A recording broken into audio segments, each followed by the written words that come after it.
Assalamualaikum warahmatullahi wabarakatuh. Di sini saya akan menjelaskan tentang jejak kerajaan Islam di Nusantara. 1. Kerajaan Samudra Pasai. Masa kejayaan yang diperoleh kerajaan ini bahkan menjadikan wilayah kerajaan sebagai pusat perniagaan penting. Kerajaan Samudra Pasai juga banyak dikunjungi oleh para saudagar dari berbagai negara seperti Cina, Arab, India, Persia, dan Siam. Kerajaan ini bahkan memiliki mata uang dirham emas sebagai uang resmi yang digunakan untuk menjalankan proses perdagangan. Kerajaan ini juga menghadirkan kehidupan ekonomi, sosial, dan budaya yang baik. Pusat perkembangan agama Islam yang terjadi di kerajaan ini juga menghadirkan karya tulis terbaik dengan memanfaatkan huruf Arab untuk menuliskan bahasa Melayu. Kemunduran Kerajaan Samudra Pasai.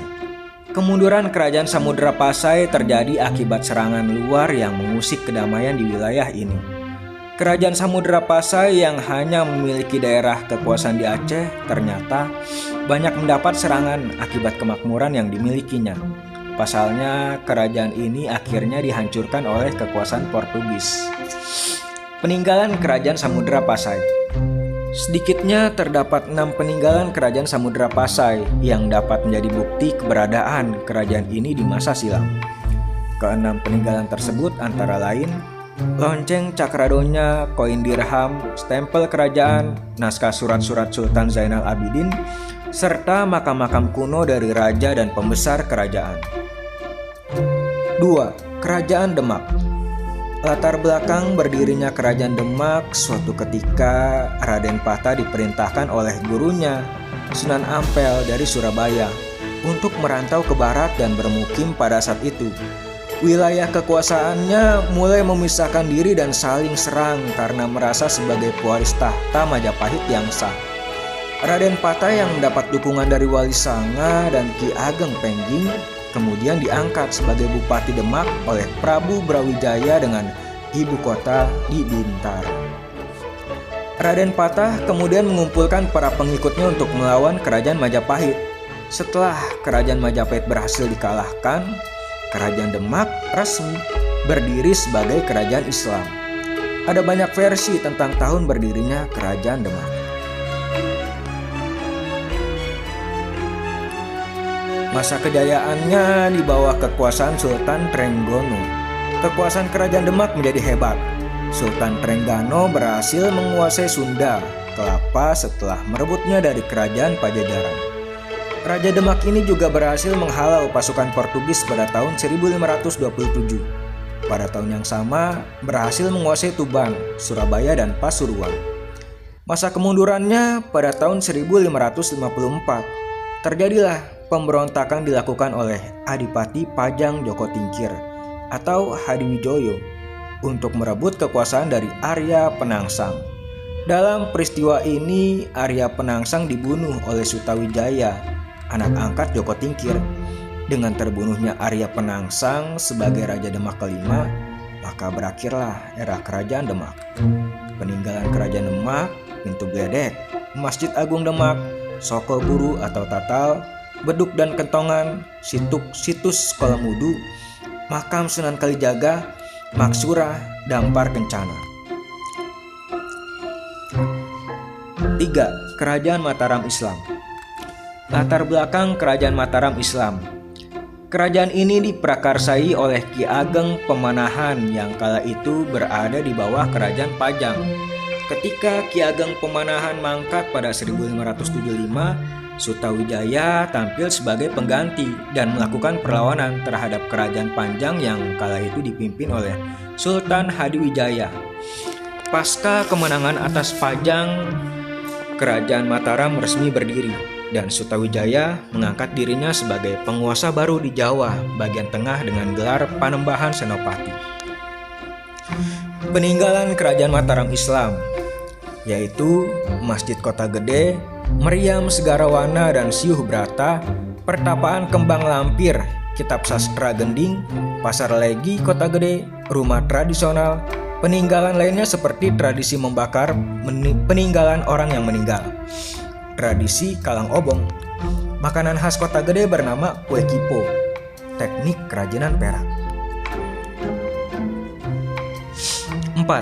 Kerajaan-kerajaan Ternate. Letak geografis kerajaan Ternate. Awal perkembangan kerajaan Ternate pada abad ke-13 di Maluku sudah berdiri kerajaan Ternate.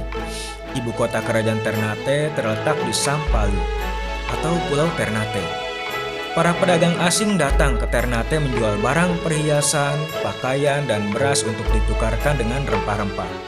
Ramainya perdagangan memberikan keuntungan besar bagi perkembangan kerajaan Ternate, sehingga dapat membangun laut yang cukup kuat.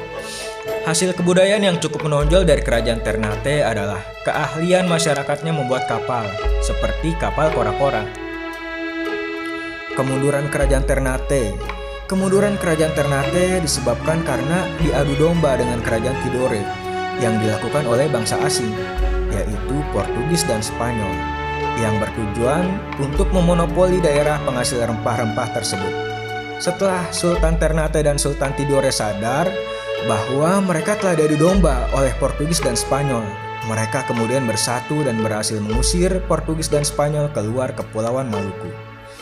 Peninggalannya berupa Istana Sultan Ternate, masjid dan makam, koleksi seperti Al-Quran tulisan tangan raja, tempat berdoa, bendera atau panji-panji dengan ayat-ayat Al-Quran, singgasana, tongkat kebesaran pedang, tombak, senapan, topi militer, baju besi, tameng, dan perisai. Kerajaan Tidore. Letak peninggalan kerajaan Tidore. Tidore terletak di Kepulauan Maluku, antara Sulawesi dan Papua. Letak tersebut sangat strategis dan penting dalam dunia perdagangan masa itu. Pada masa itu, Kepulauan Maluku merupakan penghasil rempah-rempah terbesar sehingga dijuluki sebagai The Spicy Island. Rempah-rempah menjadi komoditas utama dalam dunia perdagangan pada saat itu, sehingga setiap pedagang maupun bangsa-bangsa yang datang dan bertujuan ke sana. Peninggalan kerajaan Tidore. 1. Benteng Tore dan Tahula.